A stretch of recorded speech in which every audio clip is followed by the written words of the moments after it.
이 시간 함께 예배드리시는 여러분들께 주님의 사랑과 은총이 가득하기를 기도드립니다. 오늘의 말씀은 신명기 24장입니다. 이 신명기 24장은 이전의 말씀들에 이어서 계속해서 이스라엘이 지켜야 할 율법들에 대해서 말씀하고 있습니다. 24장은 크게 두 부분으로 나눌 수 있는데요. 의미상으로 바로 앞부분에 나오는 이혼과 재혼에 관한 부분과 그 이후에 이어지는 여러 가지 규정들입니다. 그중 먼저 첫 번째 부분은 1절에서 4절입니다. 이 부분은 이혼과 재혼에 대한 규정을 말씀하고 있습니다. 가장 앞절인 1절에서는 이렇게 되어 있습니다. 남녀가 결혼을 하고 난 다음에 남편이 아내에게서 수치스러운 일을 발견하여 아내와 같이 살 마음이 없을 때에는 아내에게 이혼 증서를 써주고 그 여자를 자기 집에서 내보낼 수 있습니다. 아내에게 수치스러운 일이 있을 때에 남편이 같이 살 마음이 없어진다면 남편은 이혼 증서를 써서 말 그대로 아내를 내보낼 수 있다는 것입니다. 여기에서는 원문에 관한 표현들을 살펴보는 것이 더 도움이 될 것 같습니다. 1절에서 수치스러운 일은 히브리어로 에르바트 다바르입니다. 이것을 직역하자면 그 여성에 대한 어떤 외설적인 것 또는 어떤 것의 벌거벗음이라는 의미를 가지고 있습니다. 그러니 여성이 부적절한 관계를 맺은 것으로 모호한 표현으로 받아들여질 수도 있는데요.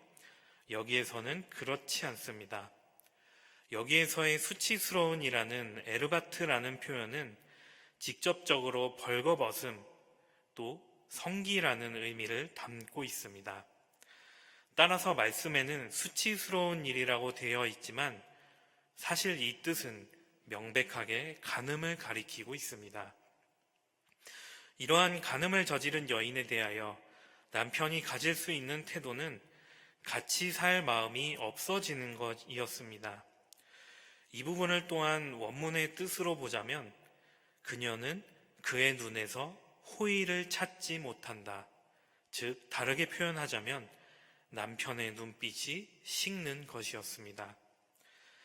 그렇게 명백한 간음을 저질러 남편에게 같이 살 마음이 없어지게 된 여인은 남편에게 이혼 증서와 함께 집에서 쫓겨나게 됩니다. 가정과 가족과 단절되어 쫓겨나게 되는데요. 이것은 고대 이스라엘 사회에서는 말로 표현할 수 없는 수치심을 당하는 일이었습니다. 또한 헤아릴 수 없는 경제적이고 사회적인 소실을 초래하는 처벌이었습니다. 그러니 고대 이스라엘에서 이혼은 부정한 짓을 저지른 것에 대한 곧 일종의 형벌을 뜻하는 것이었습니다. 2절에서 4절의 말씀을 보시면 두 번째 결혼 이후에 원래 남편에 대한 재혼을 금지하고 있는 것을 볼 수 있습니다. 4절을 보시면 이 율법은 이러한 첫째 남편과의 다시 하는 재혼을 하나님과의 재화의 관계의 관점에서 다루고 있습니다. 첫째 남편에게 이혼을 당하고 둘째 남편이 죽은 경우에는 그 여성은 말씀의 표현으로 이미 몸을 더럽힌 것이 됩니다. 원어로도 보면 후탐마야인데요. 이것은 불결하다, 더럽다라는 뜻을 가지고 있는 동사로 동사의 형태를 고려한다면 그녀 스스로를 더럽혔다는 뜻이 됩니다. 그러니 이 맥락 안에서는 그녀가 이미 몸을 더럽혔다는 것은 곧 그녀가 스스로 자신을 더럽혔다는 뜻이 됩니다. 이것은 곧바로 하나님께서 이 행위를 어떻게 보시는지와 연관되어 있습니다. 말씀에는 이런 일은 주님 앞에서 역겨운 일입니다라고 되어 있습니다. 여기서 역겨운 일의 원어 토에바는 개역개정에서는 가증한 것이라고 번역하고 있습니다. 하나님 앞에서 역겨운 일이자 가증한 것, 그것이 이 상황에서 이 여인이 저지른 일의 모습이었습니다. 이것은 단순히 사회규범적인 행위에서 벗어나서 하나님 앞에서의 종교적인 규범을 어긴 행위이기도 하는 것이었습니다. 여기에서 궁금해지는 것은 이러한 이혼과 재혼에 관한 법률이 예수께서 이러한 규정들에 관하여 더 들어가서는 이혼에 관하여 어떻게 여기시는지입니다.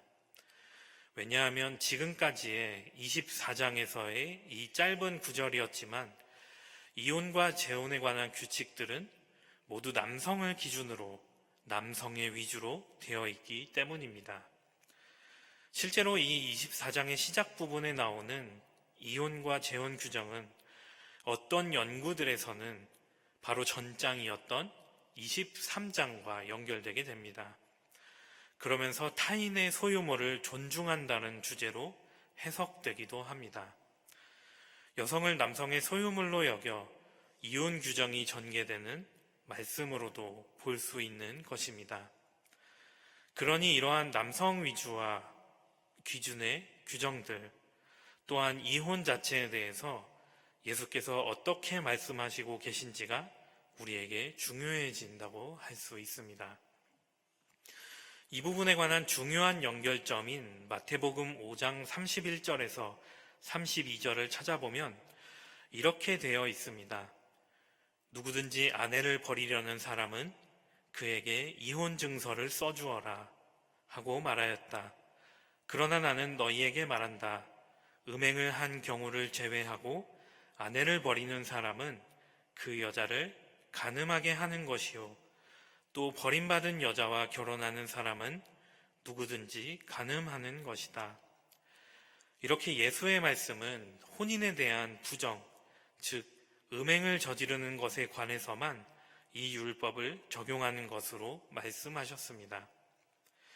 이후에 마태복음 19장 6절을 찾아보면 예수께서 나아가서 결혼에 대하여 어떤 말씀을 하시는지를 알 수 있습니다. 그러므로 그들은 이제 둘이 아니라 한 몸이다. 하나님이 짝지어 주신 것을 사람이 갈라 놓아서는 안 된다. 이렇게 예수께서는 근본적으로 이혼에 대해 매우 조심할 것을 말씀하시지만 단 한 가지, 적어도 음행, 간음에 대하여서는 이 율법 조항들을 예외적으로 두는 것으로 여기셨습니다. 그렇다면 예수께서 이렇게 예외로 두신 간음에 대해서도 예수께서는 용서받지 못할 크나큰 죄라고만 생각하셨는지요? 우리가 알듯이 그렇지 않습니다. 아시는 말씀과 같이 요한복음 8장에서 율법학자들과 바리새파 사람들이 간음한 여인을 돌로 쳐 죽이려고 데리고 나오자 예수께서 말씀하셨습니다. 너희 가운데서 죄가 없는 사람이 먼저 이 여자에게 돌을 던져라.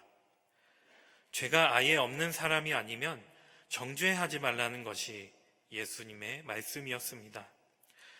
여기에 사람들이 모두 떠나자 여인에게 예수께서 말씀하셨습니다. 나도 너를 정죄하지 않는다. 가서 이제부터 다시는 죄를 짓지 말아라. 예수의 이 말씀은 간음이라도 정죄받지 아니할 수 없고 용서를 받을 수 있다는 바로 크나큰 용서의 선언이었습니다.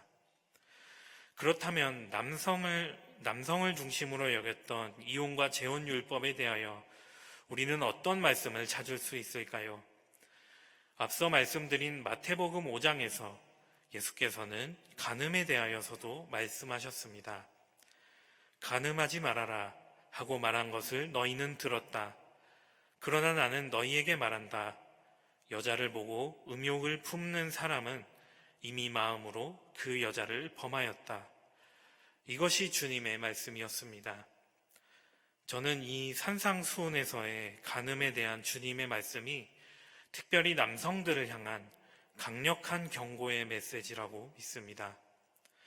분명히 예수께서는 여성을 보고 음욕을 품는 사람은 이미 그 여자를 범하였다고 그렇게 말씀하시기 때문입니다. 그러니 자신의 말씀을 듣고 있는 남성들을 향해 예수께서 간음하지 말라, 그 이후의 말씀을 보면 차라리 죄를 짓게 하는 그 신체가 아예 없어지더라도 간음을 하지 않는 것이 낫다고 말씀하시는 것입니다. 이 이혼과 재혼에 대한 말씀을 정리하자면 저는 주님의 말씀에 비추어서 이해해야 한다고 믿습니다.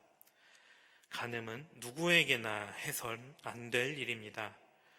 그리고 예수께서는 그 간음까지도 용서하시는 분이셨습니다. 이것이 이혼과 재혼에 관해서 우리가 생각해야 할 주님의 말씀입니다. 24장에 이어지는 말씀들에는 여러 가지 규정들이 나오는데요. 세번역에는 소제목으로 기타 규정이라고 되어 있습니다. 공동번역 개정판을 살펴보시게 되면 이 같은 부분의 소제목이 각종 보호법이라고 되어 있습니다. 그만큼 이제 나오는 구절들은 무엇인가를 보호하기 위한, 무엇인가를 지키기 위한 율법들이라고 할 수 있겠습니다. 말씀을 하나하나 살펴보겠습니다. 5절을 보시면 5절의 말씀은 두 가지 측면을 가지고 있습니다. 하나는 남편의 재산을 지키는 것이고 또 한 가지는 아내의 행복을 지키는 것입니다. 먼저 남편의 재산을 지키는 측면에서 보면 5절은 혹시나 남편이 군대에 나가서 죽게 될 경우 악한 의도를 가진 아내에 의하여 온 재산을 빼앗길 경우를 방지한다고 할 수 있습니다. 5절에 대한 이러한 해석은 역시 24장이 23절에 이어지는 재산 보호에 대한 법률이라는 시각을 보여주고 있는데요. 남편이 결혼 직후에는 가정에 머물러야만 그의 재산이 보호된다는 것이 그 해석입니다. 반면에 두 번째로 아내의 행복을 지키려는 의도라는 해석은 말씀에도 그대로 나타나 있습니다. 신혼부부는 이제 막 결혼을 하였는데 남편이 군대에 나가고 전쟁터에 나가버리면 이제 막 결혼하여 함께 할 수 있는 그 행복이 빼앗겨 버리기 때문입니다. 이어지는 6절은 아무리 사람의 물건을 저당 잡아도 맷돌만은 저당 잡지 말라는 생존 보호에 대한 법률이라고 할 수 있겠습니다. 비록 채권자가 받을 것이 있더라도 맷돌의 부품 하나라도 없으면 채무자는 그 생명 자체가 위협을 받기 때문입니다. 그러니 6절은 생명의 근간을 흔들지 말고 다른 사람의 맷돌을 그대로 두라는 이웃에 대한 보호의 말씀입니다. 7절은 유괴에 대해서 말씀하고 있는데요. 실제로 이러한 유괴에 대한 관습이 고대 근동 지역에 심지어 이스라엘에까지도 퍼져 있었던 것 같습니다. 하지만 사람의 삶, 사람의 목숨 자체를 도둑질하는 것이 너무나도 악한 언약 위반이었기 때문에 그런 짓을 한 가해자는 자신의 목숨으로 그 대가를 치러야 했습니다. 하나님의 형상으로 태어난 사람을 희생시키는 일을 저질러버린 대가는 자신의 목숨인 것이었습니다. 이어지는 8절부터의 말씀은 앞으로 사람의 인격에 대하여 사람의 인격을 보호하는 말씀이라고 할 수 있습니다. 이것은 일종의 정의에 대한 율법을 도입하는 그런 역할을 하는 부분이라고도 할 수 있겠습니다.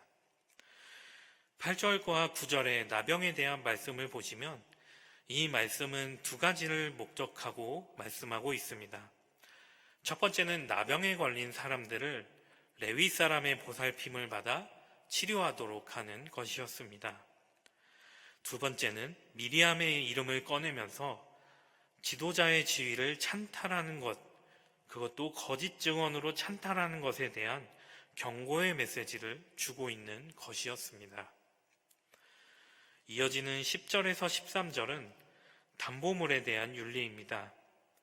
이것은 이웃에게 무엇인가를 빌리지 않을 수 없는 공경에 처한 사람의 존엄성에 대한 이야기입니다.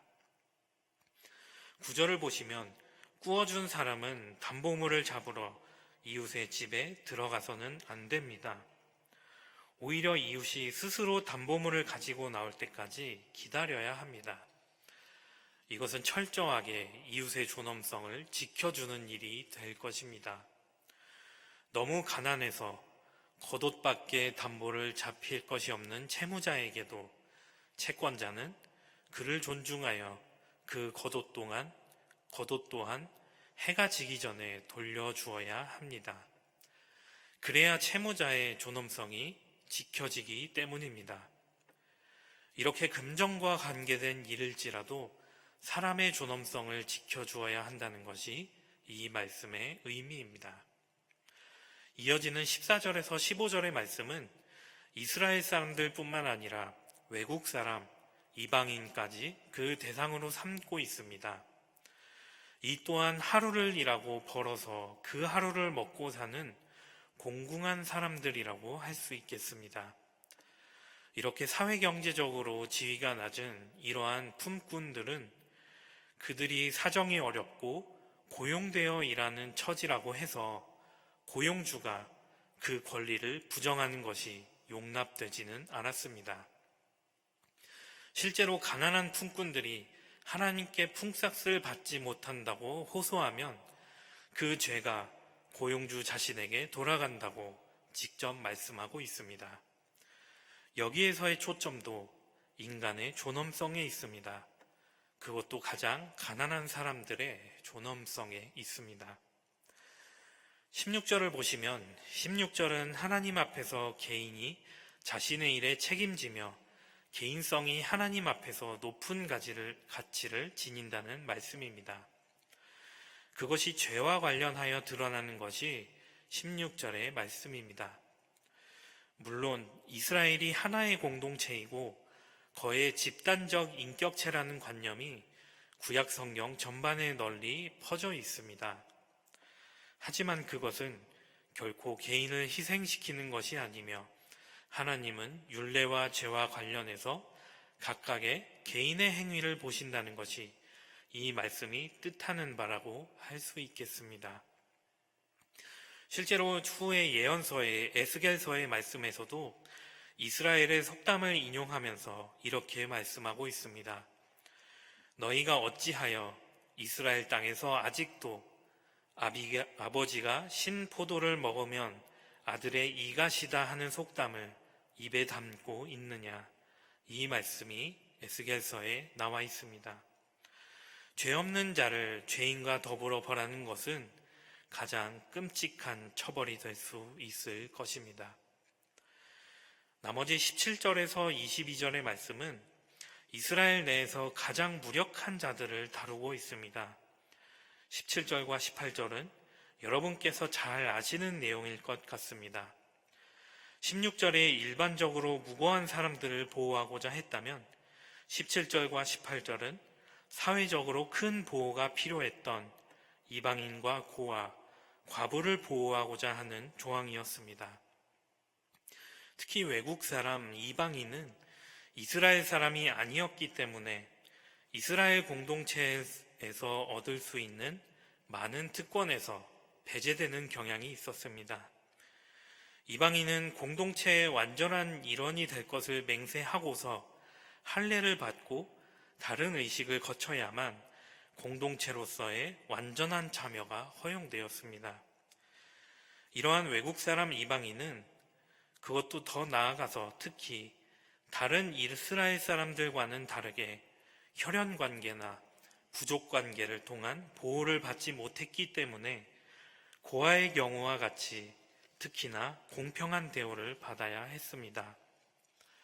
과부 또한 특히 취약한 계층이었기 때문에 조심스럽게 그 관계가 맺어져야 했습니다. 과부는 그 옷도 저당 잡아서는 안 되었습니다. 이것은 과부에게는 무엇을 빌려주더라도 일체 무엇도 담보로 잡을 수 없다는 것을 암시하는 말씀입니다. 과부가 빚을 갚을 수 있는 가능성은 이때의 사회로 보아서는 극도로 제한적이었을 것이기 때문에 과부에게 무언가를 주는 것은 사실상 대출이라기보다는 하나의 선물로 간주되어야 했을 것이었습니다. 하나님께서 우리를 거저 속량하여 주셨으니 우리의 이웃에게도 거저 베풀어야 한다는 것이 그 뜻이라고 할 수 있습니다. 하나님께서 베풀어 주신 선을 기억한다면 그 공동체의 가장 약한 구성원에게 그에 상응하는 선을 베푸는 것이 그 말씀이었습니다. 끝부분인 19절에서 22절의 말씀은 그렇게 선을 베푸는 방법 중 사람들의 존엄성을 보호하는 실제적인 방법을 하나 제시하고 있습니다. 지금이 가을인 것과 같이 이스라엘에도 수확의 시기가 오면 하나도 빠짐없이 수확해서는 안 되고, 수확할 때 처음에 지나쳐 버렸던 남은 곡식은 그냥 남겨두어야 했습니다. 이것은 밭에서 곡식을 거둘 때뿐만 아니라 올리브를 딸 때에도, 포도를 딸 때에도 마찬가지였습니다. 그렇게 함으로써 이방인과 고아와 과부들은 그 밭에 가서 스스로 품을 팔아서 자신의 생계수단을 마련할 수 있었습니다. 이러한 율법은 가진 사람이 베풀어 주는 것과 가난한 사람의 노력이 결합된 소득이라고 할 수 있습니다. 이러한 방식을 통해서 가난한 사람들은 명예를 회복할 수 있었고, 지주들은 거만한 생각에서 벗어날 수 있었습니다. 하나님 앞에서 지주들이 한 것은 그저 남은 것을 그대로 두는 방법을 택한 것 뿐입니다. 만약 이러한 방법이 아니라 직접적으로 거둔 곡식을 가난한 자들에게 직접 베푼다면 지주들은 내가 타인의 생명을 좌우할 수 있다는 거만한 생각을 품을 수 있었고, 받는 사람도 내가 도움을 받는 입장이라는 뜻에서 그 명예가 손상을 입을 수 있었습니다. 흥미로운 것은 우리가 잘 아는 성경에서의 룻과 보아스의 이야기가 이 율법과 원리를 통하여 전개되었다는 것입니다. 룻은 자신의 입장을 잘 알고 있었습니다. 룻은 이방인이자 과부인 자신의 호의를 얻은 사람의 밭에서, 자신이 호의를 얻은 사람의 밭에서 이삭을 주울 권리가 있다는 것을 아주 잘 알고 있었습니다. 보아스는 룻에게 그렇게 하라고 허락했고, 나아가서 종들에게 아예 룻이 더 많이 거둘 수 있도록 다발로 남겨두라고 명령했습니다. 그렇게 이 율법은 실제적으로 효용이 있었던 도움을 받은 사례까지 남긴 율법이었습니다. 남기는 자는 하나님의 선하심을 다른 사람에게 베풀어 복을 받고, 줍는 자는 하나님의 뜻으로 이루어진 율법의 사례로서 생명을 보존하고, 이렇게 이 말씀은 온전히 하나님의 뜻이 이루어질 수 있었던 율법이었습니다. 이제 이 24장의 말씀을 돌아보면서 우리의 신앙에 관한 두 가지 말씀을 함께 돌아보며 말씀을 맺고자 합니다. 먼저 17절과 18절의 말씀을 돌아보면 특히 과부에 대한 말씀에서 우리는 한 가지 교훈을 찾을 수가 있습니다. 그것은 호의가 필요한 사람에게는 구워주지 말고 거저 주어야 한다는 것입니다. 갚을 능력이 없는 사람에게 무엇을 빌려주지 말고 줄 수 있는 만큼을 선물로 주라는 것입니다. 과부의 옷을 저당 잡아서는 안 된다는 것입니다. 아무것도 저당 잡지 말고 채무가 아니라 선물로 과부에게 대해주라는 것입니다. 현대사회를 살아가는 우리가 가장 쉽게 가지는 생각 중 하나는 내가 하나를 주면 하나를 받아야 한다는 생각입니다. 숫자를 계산해서 내가 누군가에게 무엇을 주면 내가 무엇 하나를 받고, 내가 무엇 하나를 받으면 내가 무엇 하나를 주어야 하고, 이러한 생각들이 우리에게는 아주 익숙하고 나아가서 우리의 행동 양식에 체화되어 있다고 할 수 있을 정도입니다.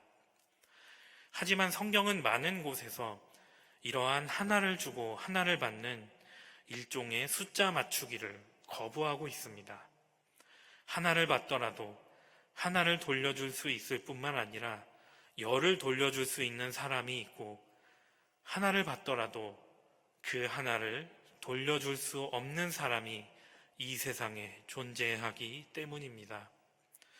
오늘의 말씀에 빗대어 보면 일반적인 이웃에게 무엇을 구워줄 때는 나도 그것을 받을 것을 기대해도 될 것입니다. 하지만 하나님께서 어려운 사람, 외국 사람과 고아, 과부와 같은 어려운 사람에게서는 대가를 바라지 말고 그저 주라고 말씀하고 계십니다. 채무가 아니라 선물을 주라고 말씀하고 있습니다. 그것이 하나님의 뜻이기 때문입니다. 하나님의 명령이기 때문입니다. 두 번째로 우리가 돌아볼 것은 이어지는 것으로 끝부분인 19절에서 22절의 말씀입니다. 같은 원리로 내가 밭과 소출을 많이 가졌으니 철저하게 수확하는 것이 아니라 느슨하게 수확하여서 누군가 주울 것을 남기라는 것입니다. 이것은 내가 이만큼을 가지고 있으니 그에 맞는 소출을 정확하게 거두리라는 생각에서 벗어나서 비록 내가 어느 정도를 가지고 있지만 그에 따르는 소출 중 일부는 이웃들과 가난한 사람들과 어려운 이웃들과 나누어야 한다는 그러한 생각을 가질 수 있게 합니다. 즉, 내가 나의 것을 가지고 있으니 그에 맞는 곱셈대로, 그에 맞는 산수대로 소출을 기대하는 것이 아니라 내가 나의 것을 가지고 있으니 조금은 덜 거두더라도 이웃에게 남은 것을 선물로 거저주는 것이 하나님의 뜻이라는 생각을 하는 것입니다. 하나하나 계산하면서 철저하게 거두지 말고 느슨하게 수확하면서 이웃과 함께 나누어야 한다는 말씀입니다. 오늘 신명기 24장이 말씀하는 것은 바로 이러한 율법과 선행을 통하여 하나님의 일들이 일어난다는 것입니다. 지난주에도 나누었고 앞서도 말씀드렸듯이 보아스는 밭에 소출을 남겨두는 이 율법을 통하여서 룻을 만나게 되었고 성경에까지 자세히 기록되는 하나님의 사람이 되었습니다. 그리고 이스라엘의 위대한 왕 다윗이 태어나는 조상이 되었습니다. 우리의 삶도 마찬가지라고 믿습니다. 내가 지키는 하나님의 말씀 하나, 내가 지키는 하나님의 뜻 하나, 내가 행하는 하나님의 선행 하나가 하나님의 크신 뜻 안에서 하나님의 일들을 일으키며 하나님의 나라를 이루어 갈 수 있습니다. 우리는 이미 예수 그리스도를 따르며 예수 그리스도 안에 있습니다. 우리는 이미 하나님의 보호하심 아래에 있는 사람들입니다. 하나님은 우리의 필요를 아시고 우리의 생명을 지키시며 언제나 우리를 푸른 초장과 쉴만한 물가로 인도하실 것입니다. 그러니 이웃과 함께 살아갈 때에 궁색하지 말고 숫자가 맞지 않는다고, 타산이 맞지 않는다고 염려하지 말고 근심을 벗어버리고 안심하면서 하나님의 뜻을 지켜가야 할 줄 믿습니다. 그럴 때에 이 땅 가운데 하나님의 사랑이 우리를 통하여 퍼져 이 땅에 하나님 나라가 이루어질 줄 믿습니다. 말씀을 묵상하며 함께 기도하시겠습니다.